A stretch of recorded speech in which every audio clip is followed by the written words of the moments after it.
The very beginnings in recent history of the meditation or Kammatthana tradition in northeast Thailand began with Ajahn Puridatta. He lived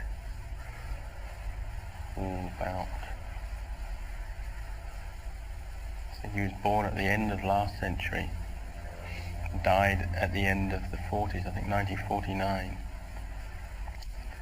And of the teachers in northeast Thailand, he's the most famous, and the one who began the lineage, which Ajahn Chah, our teacher, was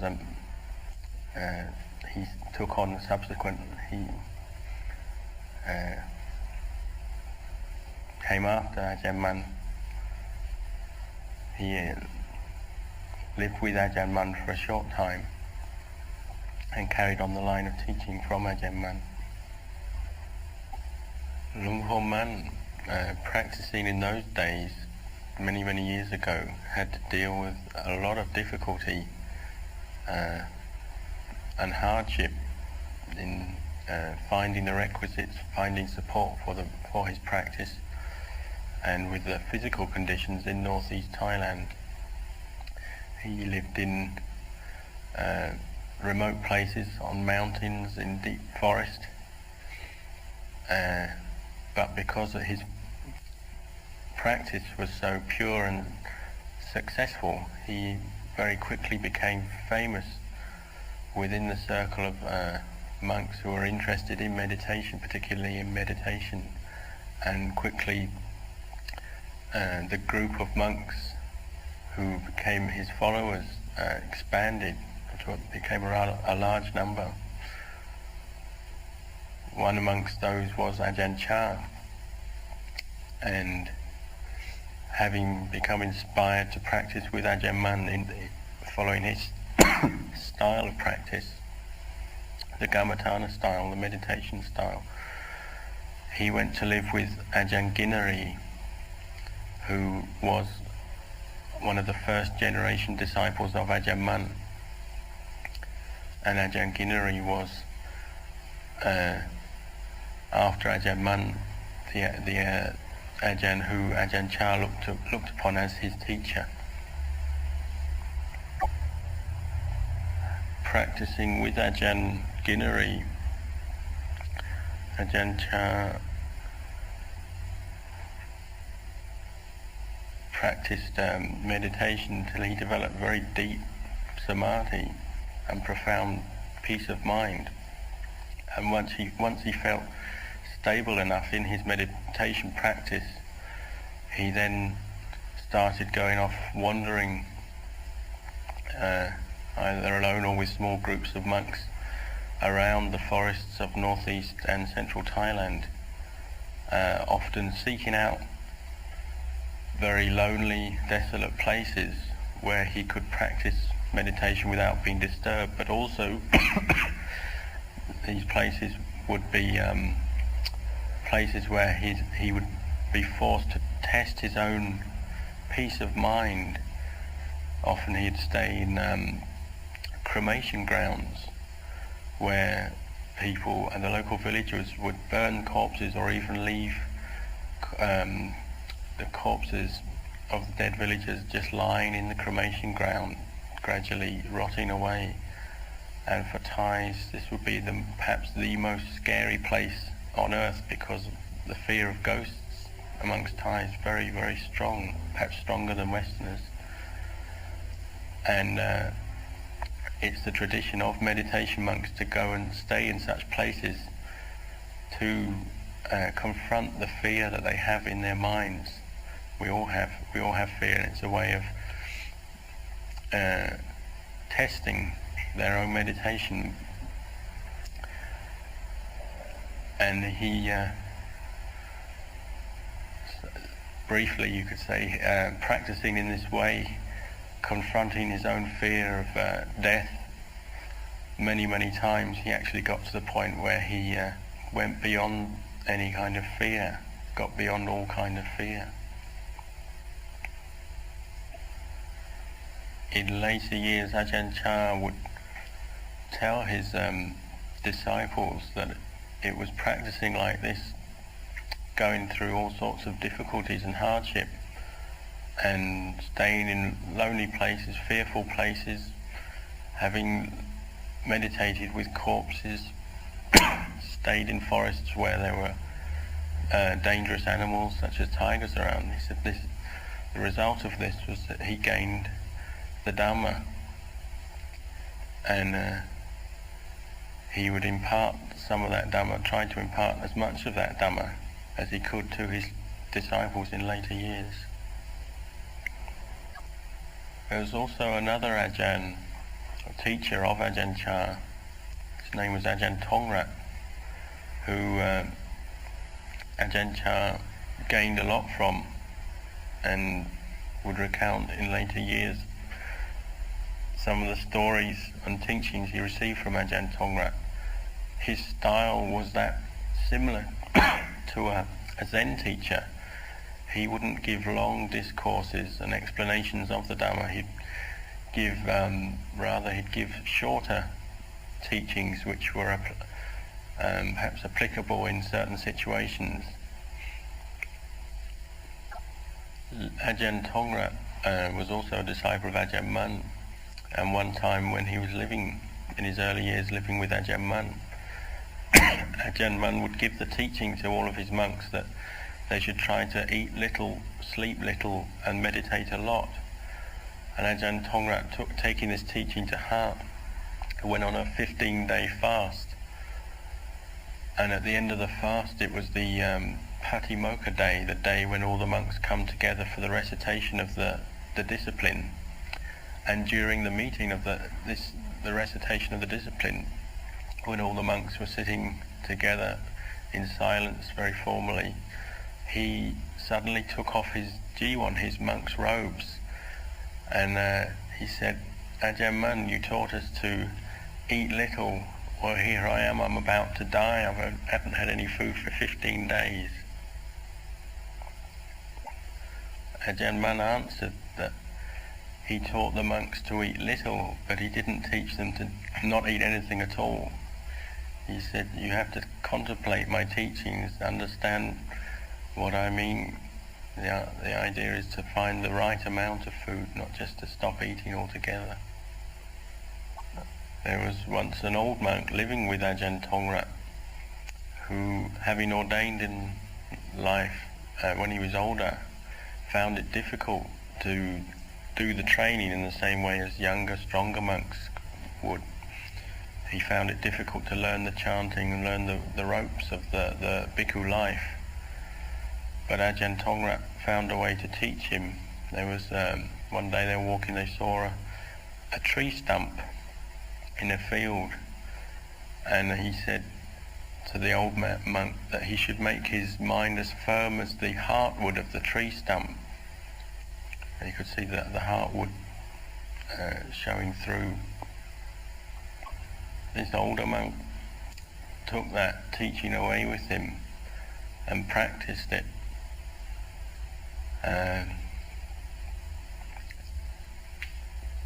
Ajahn Tongrat had elaborated to make your mind firm as the heartwood inside the crinkly old bark, means that you should make your mind as firm as you can as you experience sense objects with your ayatana. That's the sense bases, the internal sense bases, the eyes, ears, nose, tongue, body, mind, and the external sense bases, forms, sounds, smells, tastes, body sensations and thoughts.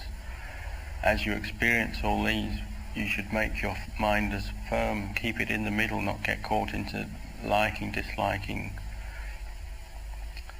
And the old monk took this simple teaching away and practiced very diligently with it, even though he couldn't necessarily do some of the external aspects of the monk's life. He wasn't very good at it because he was old, but this very simple teaching, he took it to heart and obtained very good results with it.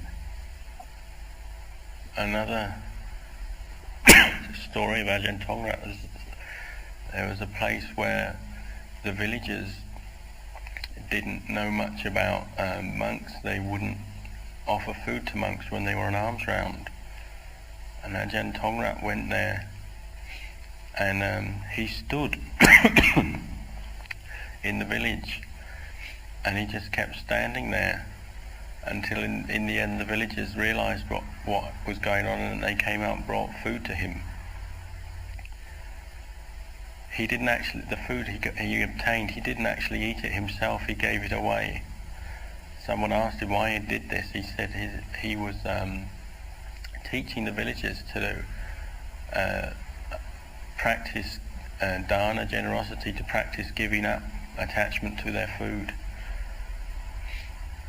It's another little teaching of Ajahn Tongrat. Ajahn Tongrat and Ajahn Ginari, these were Ajahn Chahs' first two, after Ajahn Mun were his first two teachers. He spent most of his time with in his early years, and are also walking around on walking tour, or what we call tudong. And then after a length of time, I can't remember, I think it was his 15th reigns, he came back to his home village, which is where the forest of Ba Pong is, and that's where he set up. He was invited by his relatives to set up there permanently, so he set up in what was originally a very big forest still with wild animals in it, which is now known as Wat Pa Pong, the monastery, his monastery.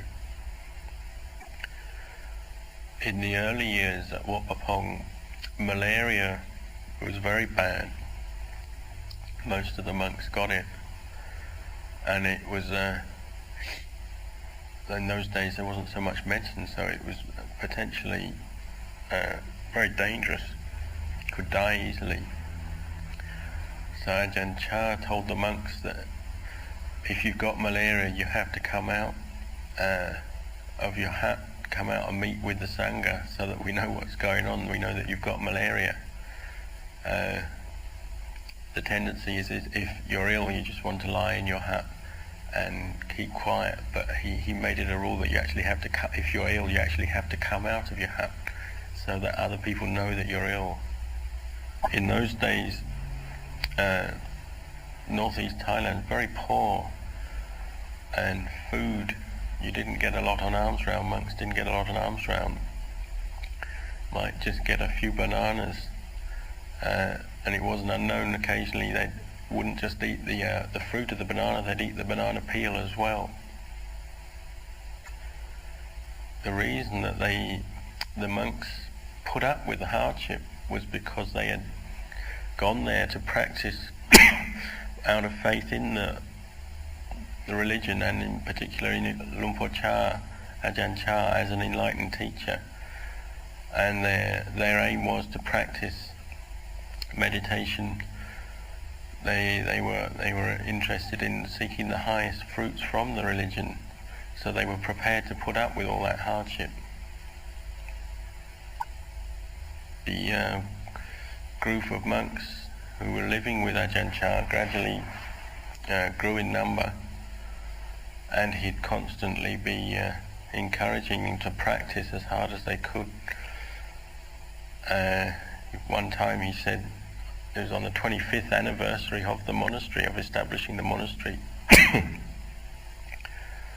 that if just one monk in the group found enlightenment, then the monastery would be it was worth building the monastery and all the practice and hardship that people had gone through. He would usually lead meditation in the evenings. He'd lead the monks and the local people to practice meditation at 6 o'clock in the evening, and then do evening chanting. Though in the last couple of years when he was ill, he had to stop that. He didn't have the strength to do that anymore.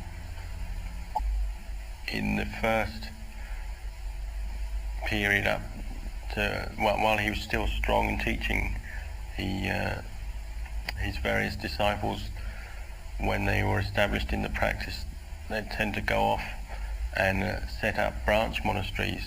And in the first period there was 19 branch monasteries. And that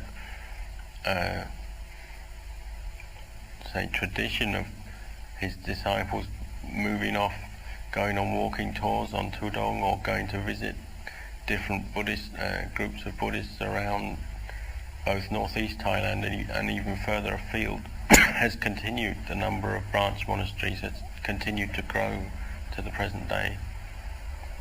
This is just a brief history of the practice of Ajahn Chah and Wat Nongbapong. If we get the chance in the next few days, I'll give you some more about the history, about Ajahn Chah's practice, but for tonight I'll just give you this much. If anybody has any questions, feel free.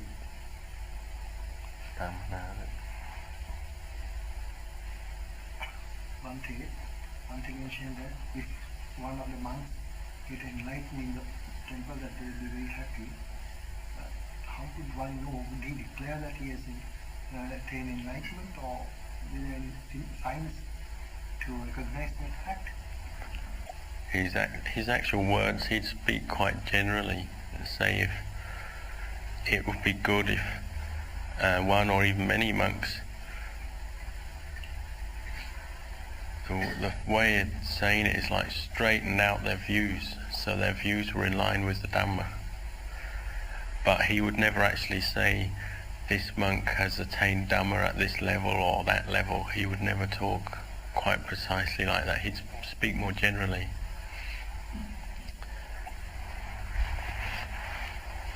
There was one monk at Wat Bapong.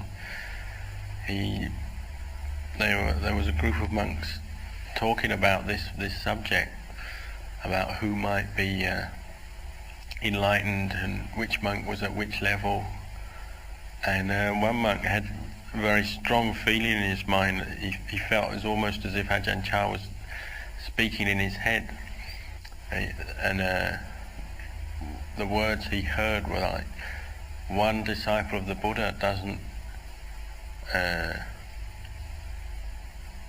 how would you say,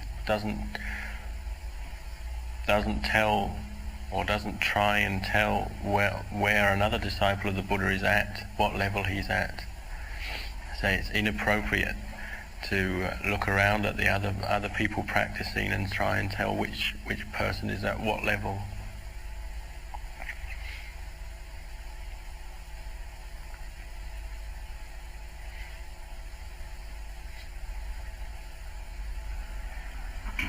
One thing, what would be the prerequisites of those monks who leave the monastery to open up their own monasteries? It's part of the monk's discipline, the Vinaya, that you have to stay with your teacher for the first 5 years. But once you've practiced for 5 years, then according to the Vinaya, you're actually free to go off on your own, say wandering, going to different places. And when monks left Ajahn Chah, he didn't tell anybody to go and build a monastery or start a monastery. His words would always be to the effect, go and meditate. And usually what would happen was monks would go off moving around without any place in mind necessarily. But then as they'd moved off to different villages, different forests, then along the way they might meet a group. Usually, say, a village would invite a monk to stay on, and a monastery would sort of happen by itself. They didn't actually go off with a specific intention to build a monastery. Ajahn Anan gave his own example. When he left Ajahn Chah the first time, there was a group of people on the edge of Bangkok, on a province right next to Bangkok, Pathum Thani, where they had invited monks to go, and he went with another monk to stay there. But Ajahn Chah didn't tell them to go and build a monastery, but he just said go and meditate. And now after many years, the monastery there is a monastery there. It's well established, but that wasn't their original intention. And it says in the early years at that place where he was staying on the edge of Bangkok, it wasn't a sure thing that they would actually build the monastery there. Gave the example, there was one year there was very bad flooding, so when the floods came they put the Buddha Rupa in a cupboard, locked it up, and they went off on walking tour.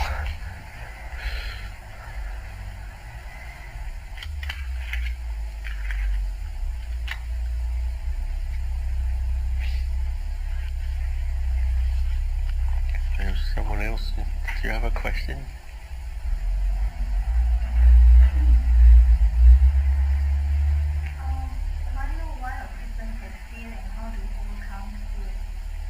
Sorry, I didn't hear. Why a person has fear, and how do we overcome fear? And when Ajahn Chah was practicing in his early years, and he'd go to these places like the cremation ground, he'd have the most extreme fear, maybe stay awake all night through fear, and he'd be sitting in his mosquito net.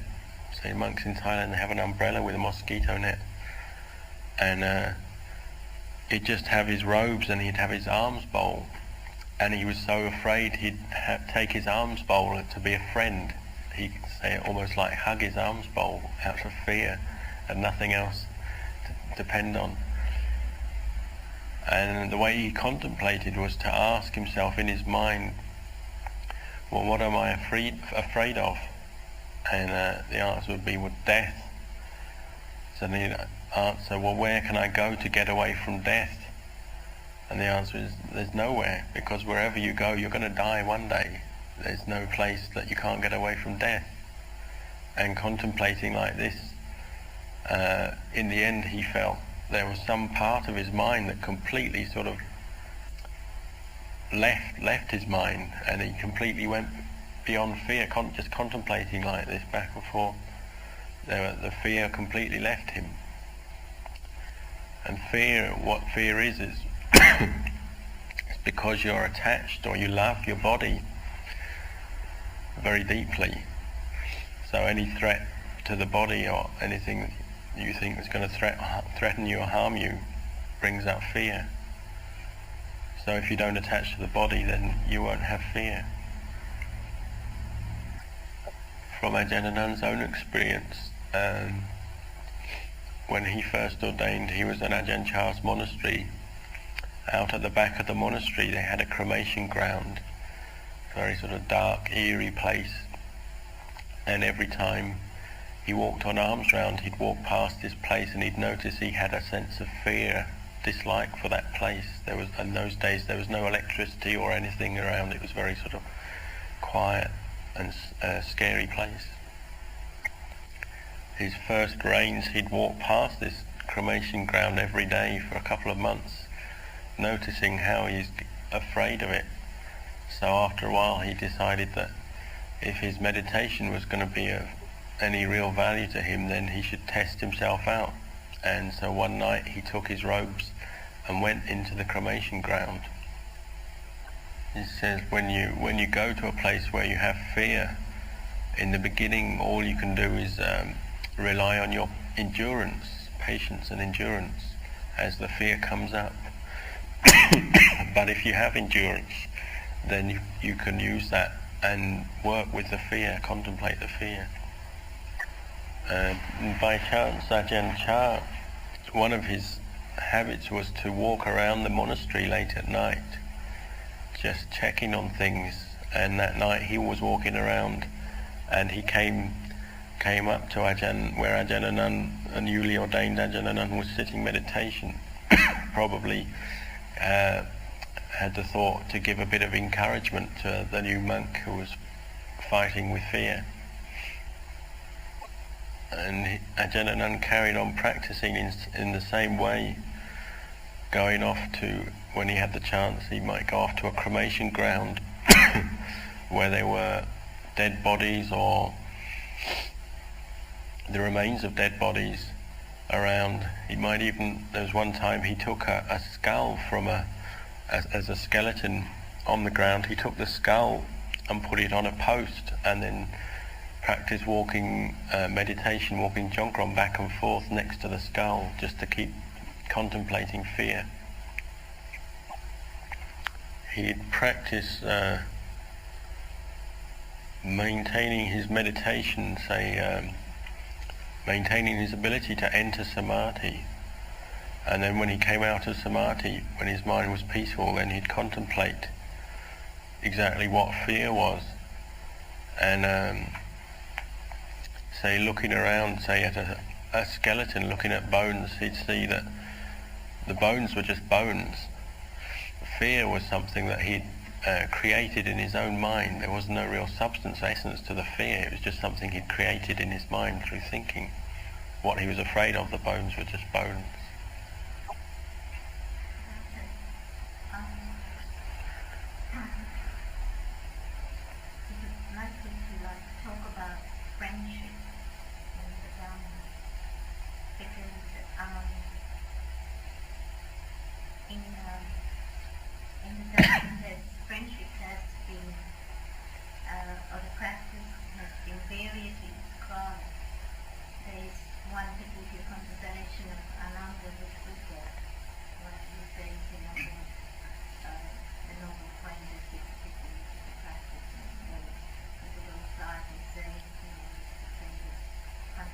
Right.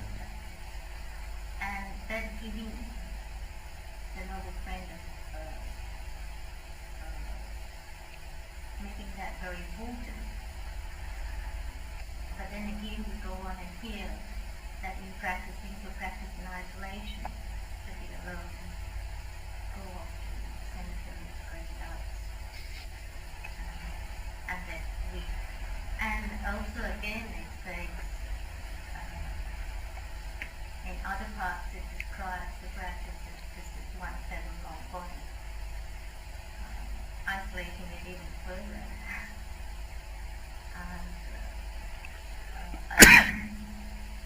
And these thoughts are coming up in the mind as we talk about the way the Dharma is practiced. And if I may ramble on a bit, and also that to practice like to do the hippopotamus alone. There are circumstances like that. But I still seem to like and think it's very poignant when the Buddha has said that the practice, the noble friend, is all of the practice. Then in relating to Sangha, like people, when he said that the Sangha is dependent on the lay people support the Sangha and the Sangha needs lay people. So again I talk about this relationship, this friendship, and yet it seems like in the practice one has to be alone, and yet we talk about meditating alone and going off to controlling, staying alone, but being alone, saying words and friends, and not as isolating as comment. Buddhism, the Buddha, in the beginning, the Buddha practice became enlightened and started teaching what we call Buddhism, and the Sangha, or the Arya Sangha, arose because the Buddha was teaching the way to enlightenment. So in the very beginning, the Buddha was the ultimate or the complete Kalyanamitta, because all the disciples who became enlightened were totally dependent on the Buddha and his teachings. If there hadn't been a Buddha, nobody would have become enlightened. And so he is like the original Kalyanamitta. And that aspect of the Buddha and teaching his disciples until they became enlightened, and disciples teaching disciples, that is one important aspect of Kalyanamitta. Another aspect of it is the teachings or the Dhamma is also the Kalyanamitta, because we have to depend on, to practice the Dhamma, we have to depend on the teachings. We have to think about them, contemplate them, and bring them into our hearts. So in that sense, although sometimes the practice seems to be kind of lonely, or we're practicing in isolation, what we're doing is bringing the Dhamma inside us by contemplating the teachings, depending on the teachings. That's another aspect of Kalyanamitta. And then in practice, the Bhikkhu Sangha, some of their time and energy is spent on personal practice. Each individual bhikkhu will spend some time doing his own personal practice, say alone in more isolated situations. But the fruit of his practice he'll bring back and teach the laity, share it with the laity. And that some bhikkhus will go off or go into a situation where they're more alone and then come back and teach. Others will teach and then go off, and it's sort of, there are these two aspects to the practice which go together.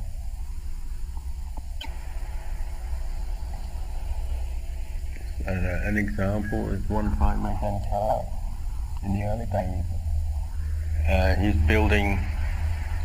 They're going to build a big meditation hall, and they were preparing the building materials, preparing the wood, the planks and things. But in the process of it, the monks were doing most of the work themselves. He got really fed up with building. He felt building, a lot of energy. He wasn't very inspired with it, I guess. So he went off, sort of sneaked away off to do some meditation, get some time alone away from the monastery, from all the building. And in later years, and then after that he came back obviously and carried on. But in later years he said if he hadn't gone off that time, he might not have understood the Dhamma as much as he might have. In other words, he was saying that going off from that time, he probably practiced very well when he went off alone. But he came back and he shared the Dhamma that he gained from that period alone with everybody. And he said if he hadn't gone off alone that time, maybe there wouldn't be so many branch monasteries as there are today. Meaning that perhaps it was the periods he spent alone, practicing alone, is when he really learned to understand the Dhamma. He came back, shared that Dhamma with people, and then they in turn went off, practiced, and the fruits of their practice meant that other monks went off, set up monasteries and so on. He was implying that it's an important part of the practice to have time. Each individual has to have some time on their own for their own practice before they teach.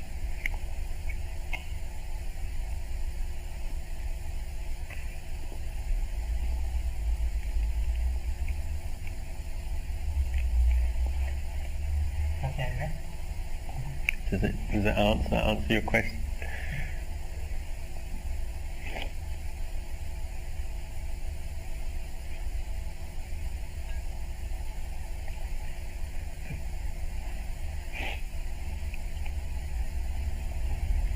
Did you have a question, Michael? I guess my question was perhaps in a similar sort of direction. Living here in Melbourne, no cremation grounds. Then it's a long way from Tatanga Bhikkhu practice. And even in Melbourne, it's a very simple, as a layperson, we moderate our lives a little. So some people in Melbourne would still see our lives as being extreme, given that the opportunity for excess in this society is quite great. So I was just wondering what Bhante would like to say about the translation of that sort of lifestyle, or those sort of insights into the practice the blind people in this society? The main benefit of hearing about the lives of different teachers and how they practiced, even though the external conditions that here are perhaps different from the forests of northeast Thailand, the important thing is to take them as examples, see them as examples of people who have had endurance, particularly patience and endurance, to work with their own minds to continue the practice. It wasn't all sort of smooth, constant, say, success for all these different teachers. They all had to go through periods where meditation was difficult.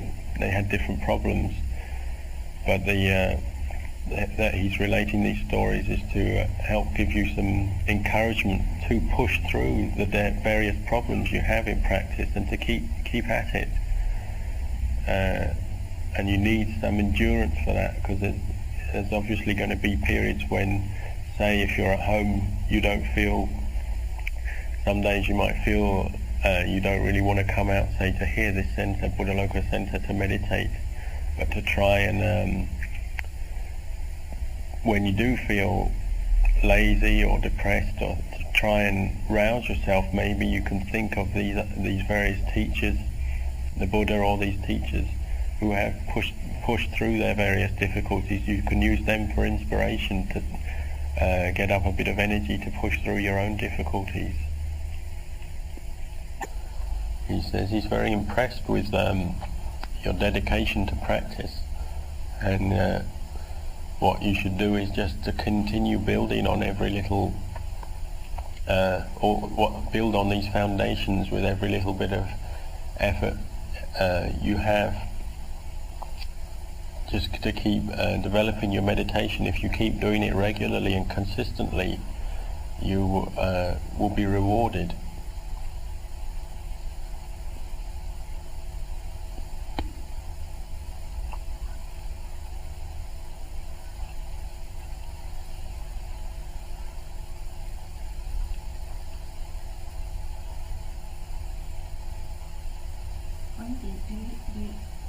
In Thailand nowadays, do they still read the bodies in the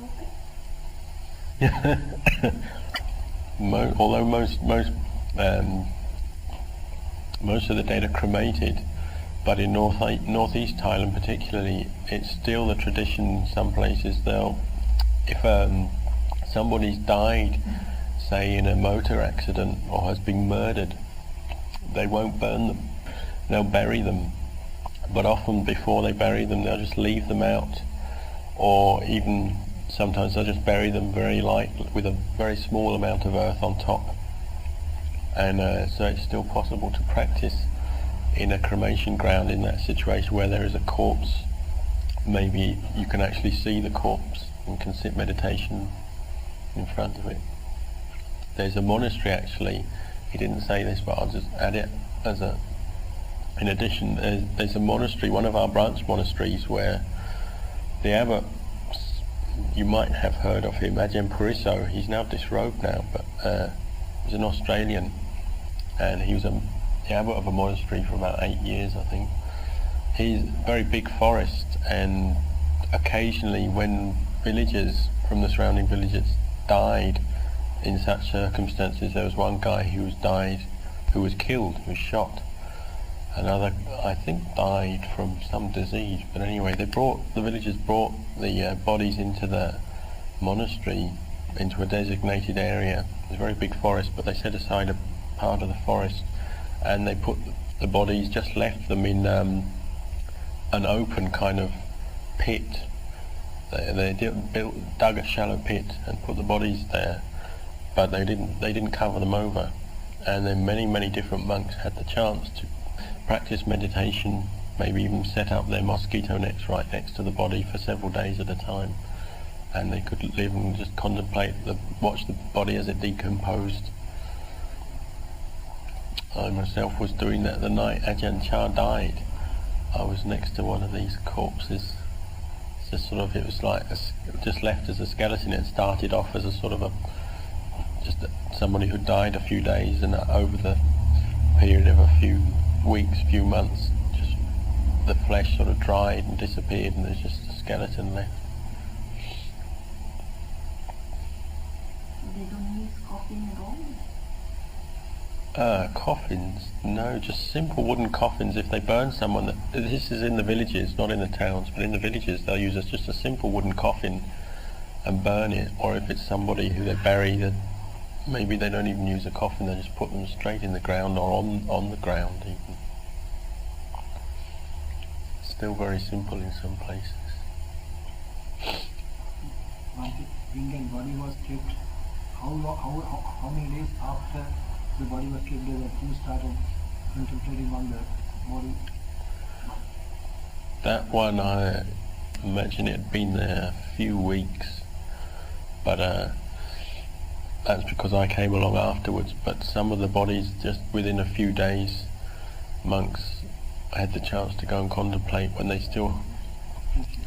were still like sort of moist, to have worms in them.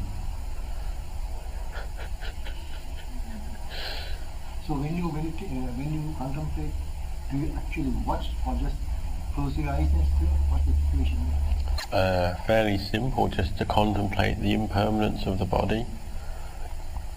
Looking at a dead body, or a place, say, where if it's buried, there's usually a strong smell.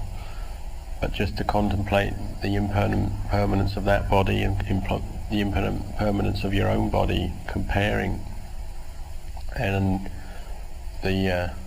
because you're with a dead body, it has all that more stronger impression on the mind.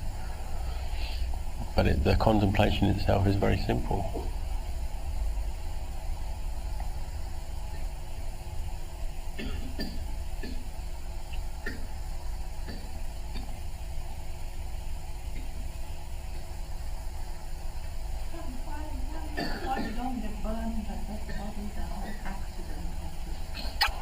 The tradition is that if somebody dies through what you could say is natural causes, say through disease or old age, then they'll keep the body at the house for a certain number of days, 3 days, 7 days, and there'll be monks come and chant. But if somebody dies in an accident or is murdered, the feeling is that they've died before their time is up, so to speak. They've died quicker than usual, and there's a sense of being something unfortunate, bad luck, and so they'll quickly take the body away to the cremation ground and bury it as quickly as possible, rather than keeping it in the house. It's sort of just feeling that they'd rather not have bring bad luck into the house.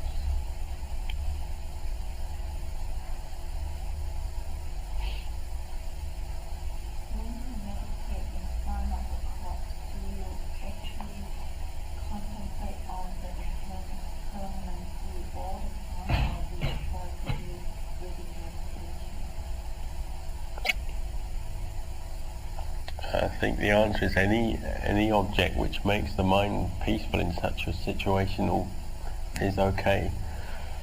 There's no set thing, sort of, you should contemplate impermanence, or you should do mindfulness of the breathing.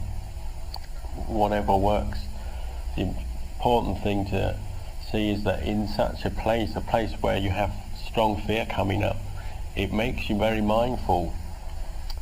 You're sort of, every sound, every little tremor, your mind is right there, and that's why it's very good for meditation, because it makes you very mindful, and you see very easily that if you let your mind stray and start proliferating, thinking about what you're afraid of, very quickly you get caught up in the fear, and you're imagining shapes and things in the shadows, all sorts of things. And that's why it's good for meditation. You see, if you cut off the thought proliferation, then you can cut through the fear very quickly. And so whatever you can use, whatever meditation object works in that situation, that's what you should use.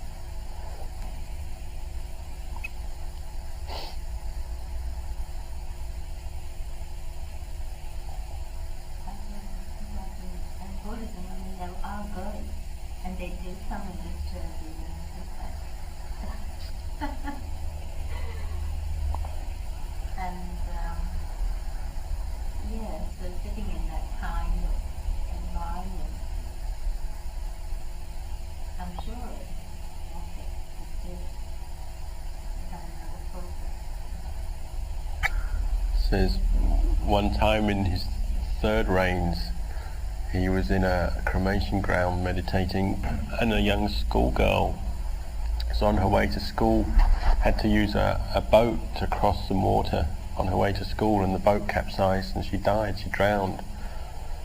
And then they came and buried her because she died in that way. They buried her in the cremation ground, and so he was meditating right next to her grave.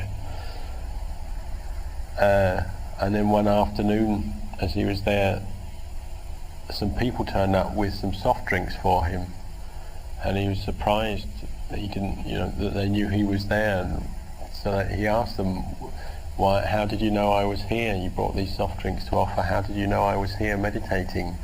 And they said, "Last night the ghost of the girl came and told us."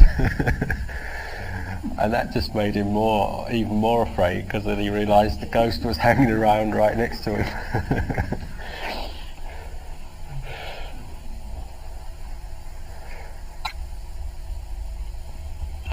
He says your perceptions of things and your defilements are all become very extreme when you're in a situation like that. If you're in a cremation ground and very frightened, he said, like, this morning we went to the botanical gardens, and very beautiful.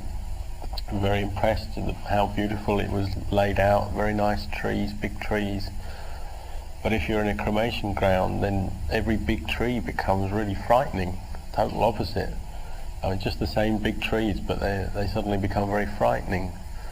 And in Thailand you get there's a lot of insects there, and in the middle of the night you get there's cicadas and different insects make this buzzing sound, and that becomes very, very frightening. And at the same time, anything that's kind of that you can cling to as a friend, you cling to any object as a friend. So, like, as you're saying, Ajahn Chah, you would cling to his bowl as a friend when he was in that situation. Ajahn said when he was in the cremation ground, there'd be the sound of the wake-up bell in the local monastery. It'd be a long way off, but he'd just hear the sound of the bell at 3 a.m. and that would be like a friend coming to help him, because the mind is just in such a kind of unstable state. If you let your proliferating mind run away, then you just see ghosts in every shadow, and sort of everything becomes really frightening. So all this proliferation and all the trouble comes from the fact that we attach to the sense of self. If there's a sense of self, if there's a me, then there are ghosts, there's all sorts of nasty things out there that can come and hurt me, this me that you're attached to. At the same time, if you contemplate and see non-self, anatta, you're not attached to your body and your mind, you're not attached to this sense of self, then at the same time all the things outside, external things which can come and harm the sense of self, they all disintegrate and disappear at the same time. So the place you have to practice is within your own understanding, and if you can let go of the sense of self, then all the fear will go.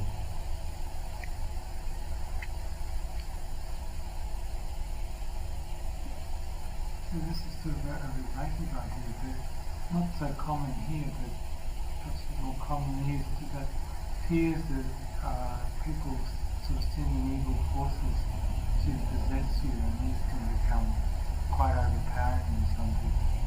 I just wondering what Ajahn is saying, ways to do it.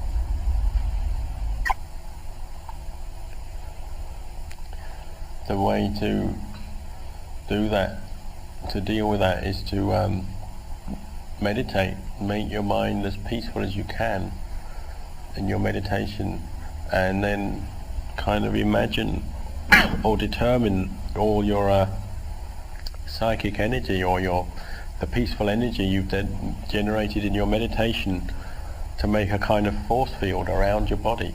Just to think, all my good energy here, good vibes, are protecting me from any evil or unpleasant forces.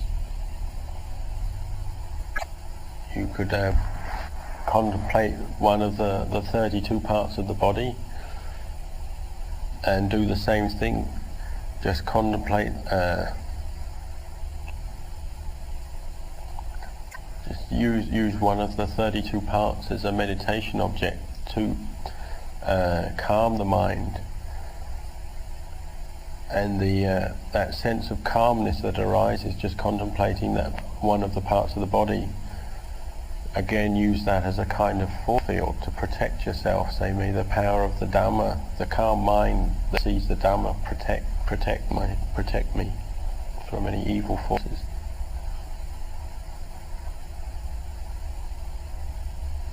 One thing, if we practice and observe the 5 precepts, that is one way of protecting your soul, as well as protecting the other beings' soul. It does on one level. It's the keeping of the 5 precepts is a protection, but to be a more proficient or more complete protection, it should be combined with the practice of meditation. One makes one's mind firmer through meditation, and then the keeping of the 5 precepts becomes firmer.